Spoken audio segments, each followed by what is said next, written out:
চট্টগ্রাম সরকারি হাজী মোহাম্মদ মুহসিন কলেজ শাখার 2 ছাত্রলীগ সদস্যকে পুলিশের হাতে তুলে দিয়েছেন শিক্ষার্থীরা। ওই দুজন কলেজ প্রাঙ্গণে এলে শিক্ষার্থীরা তাদের আটক করেন।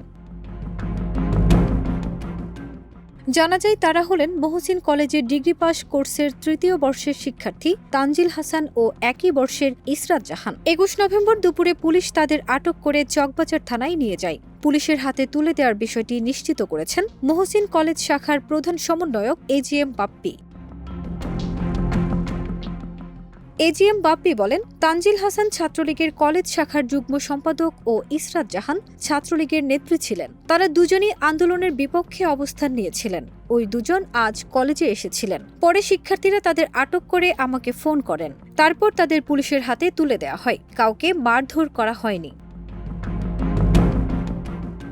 ছাত্রলীগের 2 সদস্যকে পুলিশের হাতে তুলে দেওয়ার বিষয়ে জানতে চাইলে অধ্যক্ষ মোহাম্মদ কামরুল ইসলাম বলেন, তিনি শিক্ষা বোর্ডে একটা সভায় এসেছিলেন সকালে। ঘটনাটি তিনি জানেন না। তবে চকবাজার থানার ভারপ্রাপ্ত কর্মকর্তা জাহিদুল কবির বলেন, আটক দুজনের বিষয়ে তারা তথ্য যাচাই বাছাই করছেন। এরপর আইনগত ব্যবস্থা গ্রহণ করা হবে।